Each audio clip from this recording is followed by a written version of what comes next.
C'est le Parona de Sibylle Dramé, dont on connaît le courage et l'outrecuidance politique, qui vient de publier un mémorandum plaidant pour un réajustement de la transition en cours. Cela doit passer, selon le document du Parti du Bélier Blanc, par la mise en place d'un nouveau gouvernement et d'un CNT plus consensuel pour rassembler davantage les Maliens autour d'une nouvelle feuille de route pour aller aux prochaines élections générales.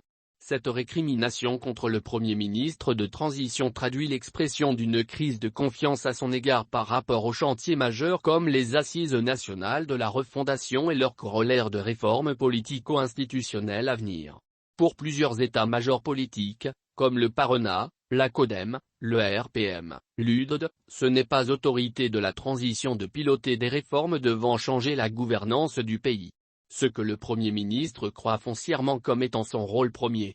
Ce qui fait que Dr Kshogel Kokala Maïga met tout en œuvre pour refonder le Mali et ceci, contre vent et marée. Et il faut dire que de nombreux Maliens croient dur comme fer que le Premier ministre est le favori pour redonner espoir au peuple malien. Or, le passé politique de restaurateur ayant défendu la cause de feu le dictateur Moussa Traoré, semble susciter des doutes sur ses intentions refondatrices réelles du pays. Et, la détermination du chef du gouvernement à tenir nécessairement les assises de la refondation, malgré l'impératif de respect le temps en cours de la transition, attise des appréhensions. Cette situation pousse à considérer Kshogel Maïga, non moins chef du parti politique MPR, qui avait aussi participé à la gouvernance IPC, comme un premier ministre clivant.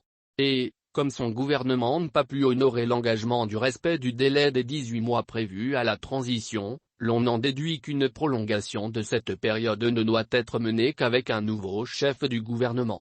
En outre, avec l'annonce de sanctions ciblées contre des dirigeants de la transition, l'on se demande si des pressions ne pourraient pas être exercées sur le chef de la transition pour la nomination d'un gouvernement plus inclusif. Le colonel Assimi Goïta pourra-t-il dans ce cas de figure préserver jalousement son Premier ministre de tout vent de contestation et de défiance?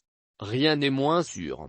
Surtout que le chef de l'État peut être amené à assouplir sa défiance vis-à-vis de la CEDEAO et de la communauté internationale, qui peuvent reprocher au Premier ministre actuel des prises de position trop critiques à son endroit.